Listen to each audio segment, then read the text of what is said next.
Gramps, come quick. What you looking at out the window, Oh, baby? look, Gramps. A lot of men are marching, and policemen on motorcycles and everything. Well, get over. Let me see. Oh, look. All those men dressed up and everything. But they're carrying sacks like those boys carry. Why, Gramps, why are they? Why, that's the Goodfellows. The old newsboys, you know. You mean they sell newspapers, Gramps? Oh, do they have to go out in the cold? Oh, no, they don't have to, Betty, but they're gonna. Yes, sir. We're lucky to have the old newsboys parade go down our street.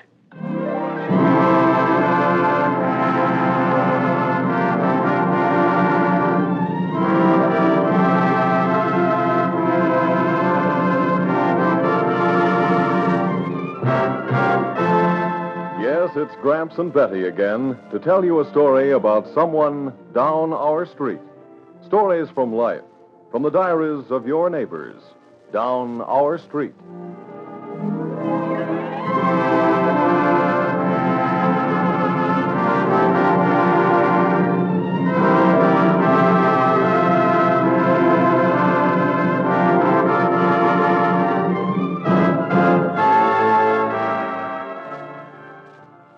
Golly, Gramps, I wish you'd tell me why those men parade like that.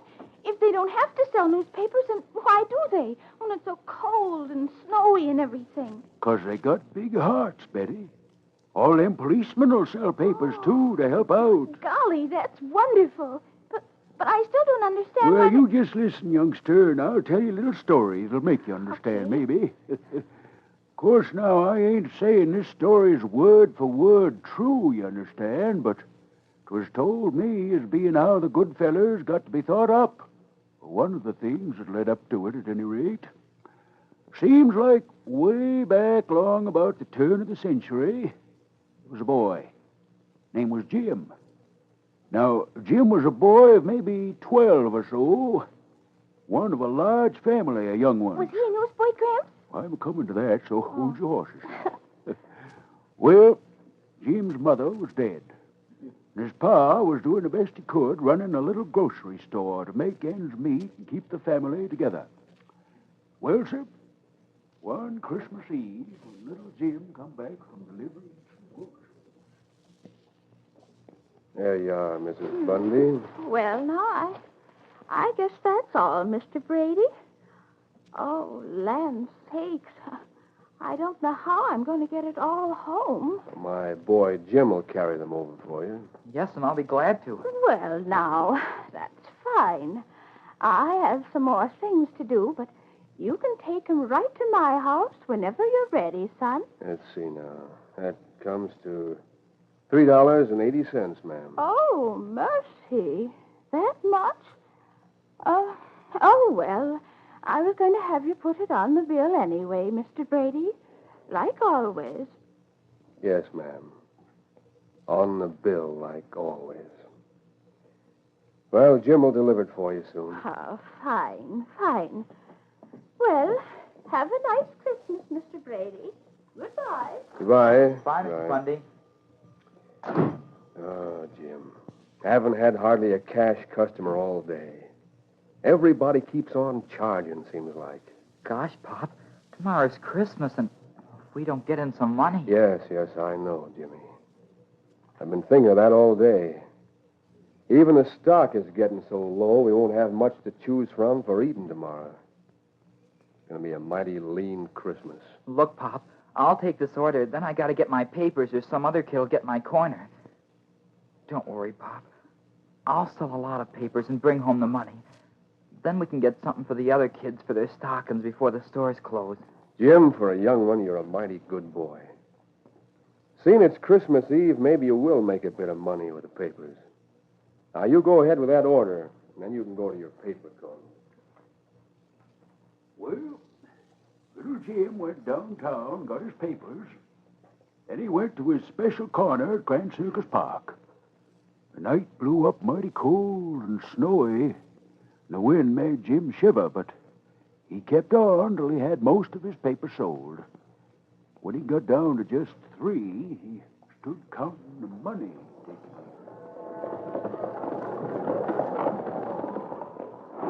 $5.12, $5.13, 14, 15. Gee, Pop will be happy when I bring that home. Guess he'll... You make much today, kid? Oh, I didn't see you. I have over $5 in this little bag. Want a paper, sir? No, but I'll take that bag of money. Hey, that's mine. So long, kid, and thanks. Come back here. Hey, mister. Come back here. Hey, you there. Stop. Just hold on there.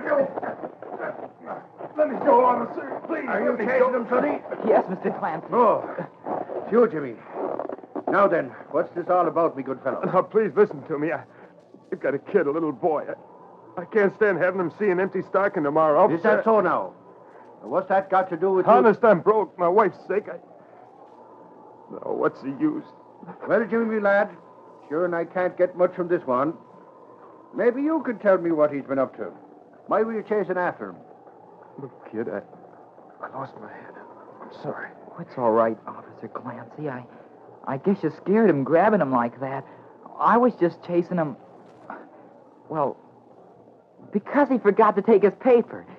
Here it is, mister, and Merry Christmas. What? You mean... I don't understand. Better take it, mister. I gotta get back to my corner. You don't owe me any money. Thanks, kid. I'll never forget this. Never. Get along with you now. And don't be chasing along like you're just after robbing a bank or the like. Yes, sir, officer. Gee, Officer Clancy. Guess you thought for a minute Jimmy, that... lad, I'm not fooled one bit. That I'm not. How much did you make today? Well, over $5. And how much have you got right now? I looked so poor, and there were tears in his eyes when he said he had a little boy, and Sure. And 'twas the finest thing I've seen done in all me time on the beat, that it is. And they won't be forgetting what you did this night. That I won't. Yes, sir. That little tyke Jimmy had a big heart and an understanding head. He knowed that young fella wasn't really meaning to be a thief. Oh, golly. But, gee, Gramps, that was all the money Jimmy had for himself and his family. That's right, Betty, it was. But Jim didn't think of that at the time. But what about his Christmas, Gramps? And what about his little brothers and sisters, too? Well, little Jim Brady went home, told his pa the truth, 'cause he knowed it wasn't right not to. Anyway, his pa didn't say a word.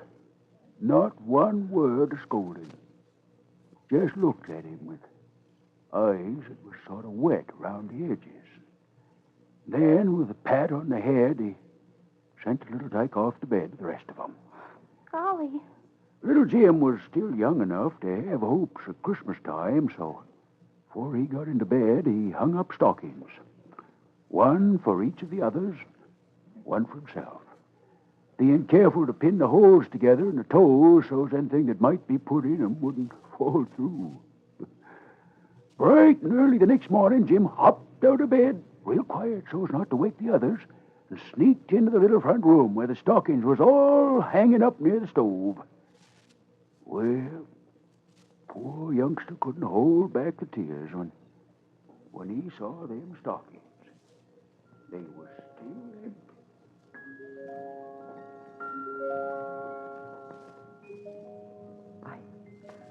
I guess you didn't hear me praying last night, God. But it wasn't just for me. It was for them. Kids that are littler than me. Honest, God, I don't care much. And I know at Christmas you're awful busy, but...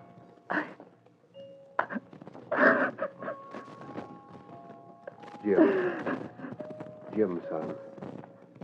I heard just now. I'm sorry. Gee, Pop, I told the other kids God would send Santa Claus to put something in their stockings. Now when they get up and see, when they... Yes, I know, son. But never think you've been forgotten. There are others who are far worse off. You and I'll get the few oranges from the store. There's a bit of candy left, too. We'll put that in their stockings. I wish I... Golly, I wonder who's coming here this early. I'll soon find out. Good morning, and a Merry Christmas to you, Mr. Brady. Well, are you for asking me in, I hope? Oh, yes. Come right in, Officer Clancy. There now. That's a heavy one, that basket. It's Officer Clancy. That it is, me boy. And I'm bringing a few little gifts for you and the young ones. Sure, and I hope I'm in time to put the stuff in their stockings. Golly. Officer Clancy, well, I don't know what prompted this, but, well, you see, we... Sure, 'twas only the spirit of Christmas that did the prompting. So don't go getting any notions, Mr. Brady. Oh, I'm very grateful. Sure, but 'tis grateful you should be for having a boy like young Jim, I'm a-thinking. He put that spirit of Christmas right plumb into me heart last night by what he did. So I just passed a bit of it around at headquarters, and the result's in that basket. Jim told me what happened. Did make me a bit proud. And proud you should be. 'Tis Jimmy, me lad, who taught us all a lesson, says I. Now here, I want you to take this Christmas basket, Mr. Brady. Well, I am deeply touched by all this. Yes, I'll be very glad to accept the basket in Jim's name. Gee, Officer Clancy, that's what I want to do when I grow up. Have Christmas baskets around to people who need them. No, that's the spirit. You know, Jimmy, there's packages containing shoes, stockings, toys, dolls, books, games, sweaters, everything to fill them stockings to bulging, and to fill those little trusting hearts with happiness. Gosh. Hurry, let's fill the stockings now. Still thinking of the others, aren't you, laddie? Sure, someday I'll be proud to have you call me friend. That I will. So, you see, Betty, little Jim's kind eye come back to him 100-fold. Like it says in a good book. Oh, gee, that's wonderful. Did he grow up and do what he said he would, Gramp? I sure did. That's what I was just aiming to tell you. Jim Brady growed up and got to be a real successful businessman. But he didn't forget. No, sir, not Jim Brady. After he growed up, he got a lot of other prosperous men together who used to sell newspapers in their boyhood. And then he told them his plan to start the Goodfellows, the old newsboys. 'Twas to be an organization that would see to it that there weren't no empty stockings on Christmas morning anywhere in the city of Detroit. Oh, gee, Gramp. Yeah. Every year, this year on December 15th. Boy, gravy, that's next Monday, ain't it? They get together, take newsboy bags, and stand on the corners selling papers to raise money for the things to go into the baskets. Everybody who has any kind of a heart for poor kids buys one of them papers for whatever they want to give. Policemen help them sell, too. I guess now you know what that parade was that just went down our street.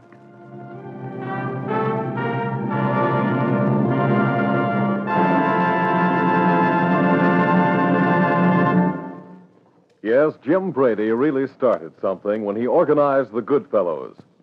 Do your part to fill some child's stocking this Christmas by watching for those great-hearted citizens from every walk of life who will be selling the Goodfellow edition of the papers Monday, December 15th.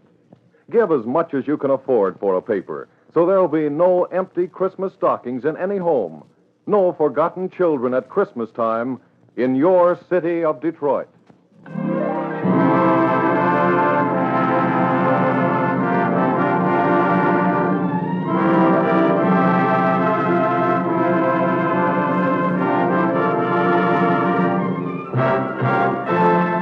Down Our Street is a public service presentation of station WXYZ. Tune to WXYZ next Saturday for another story from Down Our Street.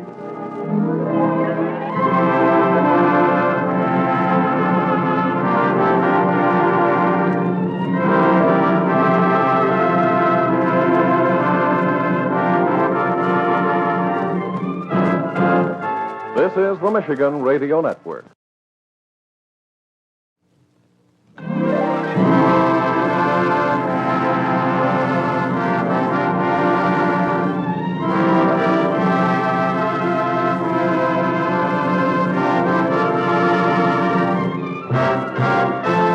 Down Our Street. It's Gramps and Betty again, to tell another story from the diaries of your neighbors. Another story from life down our street.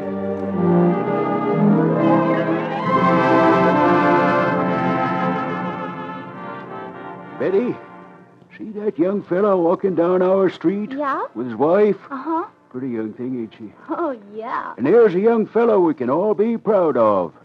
Name's Audley Norton. Boy, I can remember before the war when them two, Audley and Errol, that's his girl, she's his wife now. Oh. I can remember when they used to be coming home from high school. Him a-carrying of books and both of them just as happy as can be. They was meant for each other, them two. Oh, when did they get married, Gramps? Oh, not till just a little while ago. Just a little while. But you said they were going together before the war. Well, sure there was, but Audley had to go fight the war first. Oh. Joined the Marine Corps, he did. Mighty fine-looking Marine he was, too. Gee. Right smart lad. Come a sergeant. Fought at Cape Gloucester and Peleliu. Tough battles it was. And Harold worrying every minute back here and hoping he wasn't hurt. Used to write him regular. Well, sir, back in March of 1945, she wrote him this letter. Yep. March 1945. I received your letter this morning, and, oh, golly, I was happy to hear you weren't in the fight at Iwo Jima. According to the newspapers, it was a frightful battle, and, well, I guess it's still going on. I suppose I'm a sissy worrying like this. But I know now that you're safe and sound at the staging center. And from the looks of things, the Pacific War may be over soon, and you won't have to fight again. I keep hoping and praying you won't. You have no idea how happy I am to know that you're not involved in any of the fighting there now. Please be careful and write often. Love, Errol. Hey, Shorty, did you hear that? She's happy I'm not involved in anything. Huh. Boy, her mental telepathy ain't working so good. She ought to see us now. Yeah. Sitting on a cozy little dump called Okinawa, ready to go across Death Valley. Nice and safe. Be careful, Maud. Take it easy. Got your Tommy gun clips all set? Yep. How's all your folks, Shorty? Oh, fine. We're having tea in a few minutes with Lieutenant General Yushijima and all his little Japanese playmates. Yep, was squeezed down into the southern end of the island. And they was fighting like fury to hold on. Oh, gee. They was dug into caves and tombs and holes and doing some of the dirtiest fighting you ever heard about. Maud's outfit was facing them over a place the boys called Death Valley, on account of so many of our boys was killed trying to cross it. Oh. It was just above the village of Naha. Our boys was at the top of one hill, and the Japs was on another hill, with the valley in between. Oh. Death Valley. The Kakuta River run down through that valley. And what our boys had to do was to go down one hill, cross the river, and up the other hill to get at them Japs. Maud's officers was killed. All killed. And Morton was in charge of his platoon. Altogether, about 600 men was all ready to make an attack across Death Valley. Maud's outfit was to be at about the middle. It was the 39th day. They had to cross.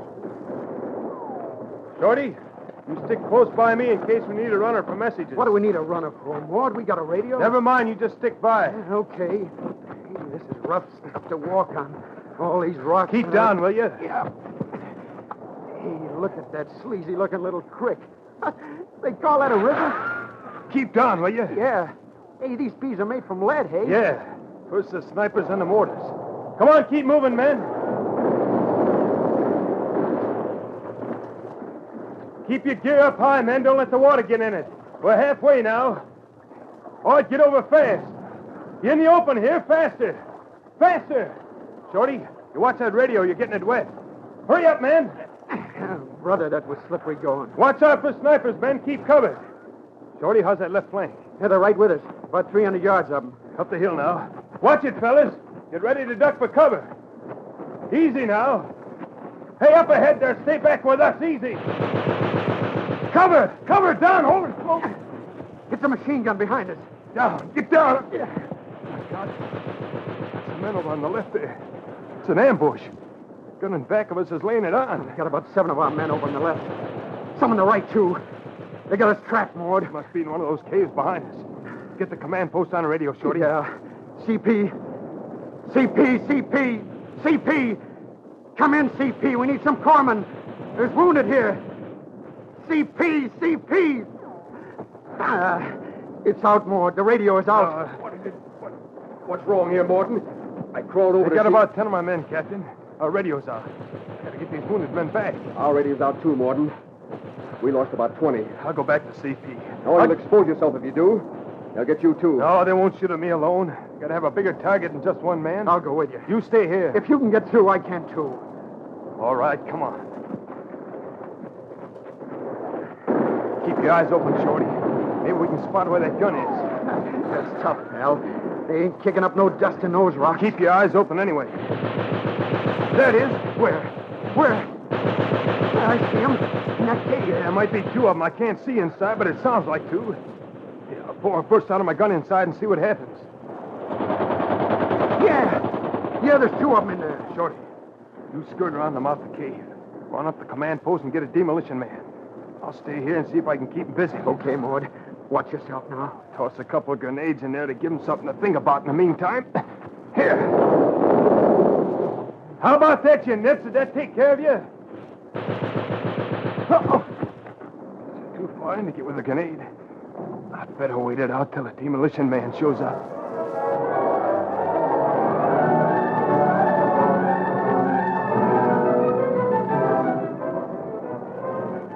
Hey, Mord! Mord, you all right? I got Rube, the demolition man. Hey, Mord! Here, over here, I'm okay. What you got, Mort? There's a bunch of nips and a couple of machine guns in that cave. They got our boys on the slope across the valley pinned down. We'll take care of him with this baby. Hey, what's that? Satchel charge. 10 pounds of TNT in a fuse. We toss it in there and it'll blow the place up. Here, I'll get the fuse. It's a 1 minute... Look out! Here comes a grenade out of the cave. Mord, they got Rube. Rube, they get you bad. It's a payoff, Mort. They got me good. Here's a satchel charge. See if you can... Give me that charge. Shorty. Yeah. Shorty, keep me covered. I'll skirt around the mouth of the cave and get up over it and swing this 10 pounds of noise inside that hole. Yeah, right. 1 minute fuse. I'll get up there and we'll make it all right. Mord, are you hurt? Mord! Let's see. Oh, my God. It's all over your face and chest, Mord. Here, you better not try anything. You're bleeding bad, Mord. Gotta. These two guns have got the whole advance pinned down. It'll be hours before our boys can find this cave. I got it. Shorty, keep me covered. 1 minute fuse. Gotta get up there. I gotta get those 30 right up on top of them. I'll swing this thing in. 1 minute fuse. I gotta beat it before it blows up. Hey, there's a piece of Jap telephone wire. Here, just what I need. Tie it onto the satchel to swing it by. About 10 feet. Nice long swing. It'll plunk right inside when I let go. Here, you're just right. Japanese wire. Makes it even better, Jap wire. Gotta get right on top of the opening. They can't hit me. I can swing this right inside, nice and good. Gotta wait until the last 10 seconds. Can't give them time to toss it back out. Just 10 seconds. Here it is. Right on top of them. Here I am, boys. With a bag full of love powder for you. 1 minute fuse. I start it. Like so. Now 60 seconds. I swing it back and forth by the wire. Right over your doorway, boys. Does that look good to you, huh? Back and forth. Back and forth. It's going to blow, boys. And you're going with it. Back and forth. About 15 seconds. Back and forth. I let go of the wire. There's a gift for you. Now I gotta scram out of here fast. Whoa. That's it, boys. How'd you like that? Mord, are you all right? Yeah, I'm all right. Well, you blew up half the hill, buddy. That cave is sealed up tighter than a drum. You got 'em all, Mord. You got 'em all.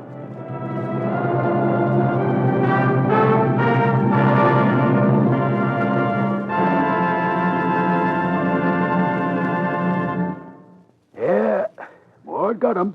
Done it all alone. Oh, gosh. After that big blast, he just laid there, half dead himself. Well, pretty soon they come and got him and put him on the hospital ship.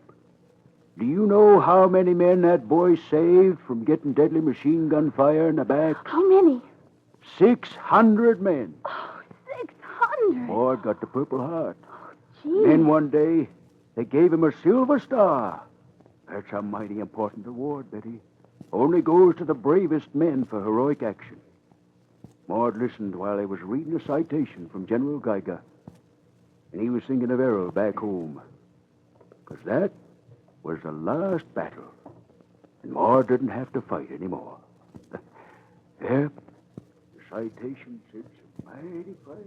For conspicuous gallantry and intrepidity in action against the enemy, while serving as guide in a rifle platoon on Okinawa Shima, Ryukyu Islands on the 9th of May, 1945, Sergeant Morden, after skillfully moving into position, accompanied only by his runner, killed approximately 4 of the enemy with an automatic weapon and hand grenades. And although in a weakened condition from loss of blood, continued to direct the action until the remainder of the enemy were destroyed or sealed in the cave.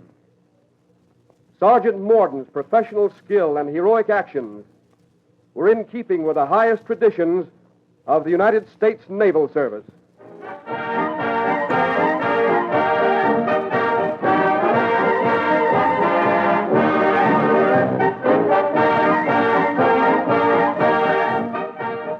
Ladies and gentlemen, Monday, November 10th, is the 172nd anniversary of our Marine Corps.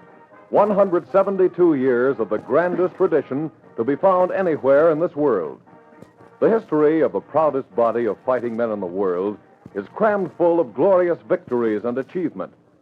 When telling the story of the United States Marine Corps, stories need not be made up. They actually happened. Our story today is not the product of someone's imagination. It actually happened. And the hero of the story is a real person and a true Detroiter. He's in our studio this morning, and we'd like you to meet him. Sergeant Audley Morton, United States Marine Corps Reserve.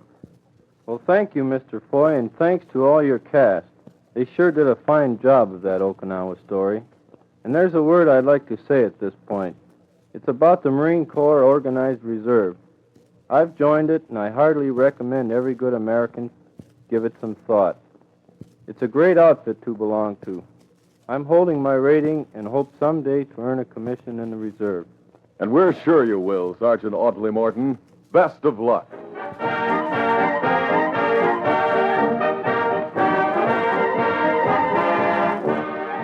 Men, join Detroit's own 17th Infantry Marine Reserve Battalion. Detroit's own organized reserve battalion is forming now at the Naval Armory. By enrolling now, you can retain your discharge rank and draw pay for training in your spare time. Contact the Marine office at the Naval Armory or call Lorraine 79711 for more information.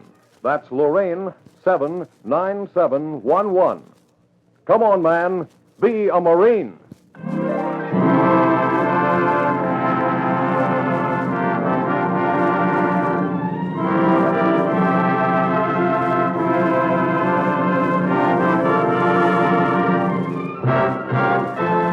Down Our Street is a public service presentation of station WXYZ and is heard every Saturday at this same time.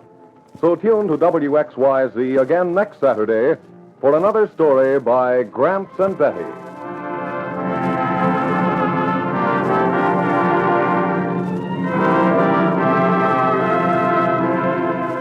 Fred Foy speaking. This is the Michigan Radio Network.